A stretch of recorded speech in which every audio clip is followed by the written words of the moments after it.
Halo semuanya, kembali lagi dengan saya Nabila Permatasari Laksono dengan 3 digit NIM akhir 049 dari Teknologi Rekayasa Otomasi tahun 2023. Di sini saya akan sedikit menjelaskan materi tentang ROS, yaitu Robot Operating System, yang merupakan tugas kelima pertemuan 6. Mulai dari slide pertama, yaitu pengertian.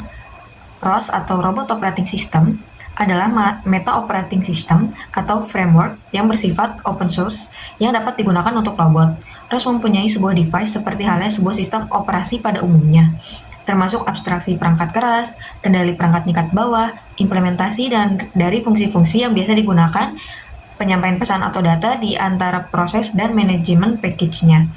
ROS juga menyediakan alat dan library untuk mendapatkan, membangun, memprogram hingga menjalankan program melalui banyak komputer. Dengan ROS, kita bisa memulai untuk memprogram dan mengendalikan sebuah robot dengan mudah, dikarenakan ada banyak contoh dan source code yang disediakan, termasuk sensor dan perangkat yang akan menambahkan fungsionalitas baru pada robot seperti navigasi otonom dan persepsi visual. Selanjutnya ada package.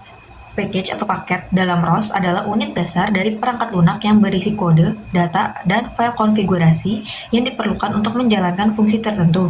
Setiap paket dapat berisi nodes, yang pertama nodes, yang kedua topics, yang ketiga service, yang keempat message, yang kelima backfile, yang keenam tools. Subbab node adalah program yang dapat berjalan secara terpisah dan berkomunikasi dengan node lain melalui sistem komunikasi ROS.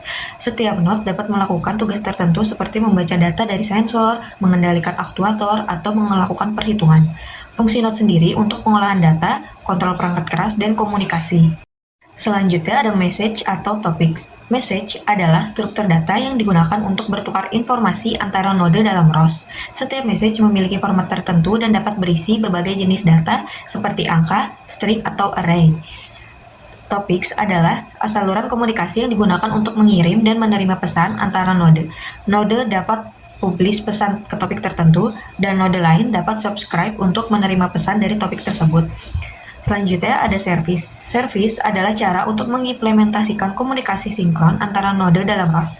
Dengan menggunakan service, satu node, yaitu klien, dapat mengirim permintaan ke node lain, yaitu server, dan menunggu hingga server memberikan respon. Selanjutnya ada action. Action adalah cara untuk mengimplementasikan komunikasi asinkron yang memungkinkan node untuk meminta tindakan yang mungkin memakan waktu lama untuk diselesaikan. Action sendiri memungkinkan klien untuk mengirim permintaan ke server dan menerima umpan balik selama proses eksekusi.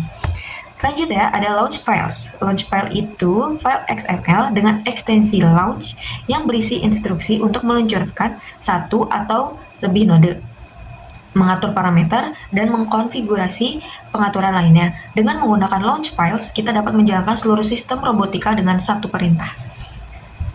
Yang terakhir ada parameters. Parameters adalah nilai yang disimpan dalam parameter server ROS dan dapat diakses oleh node melalui API atau API.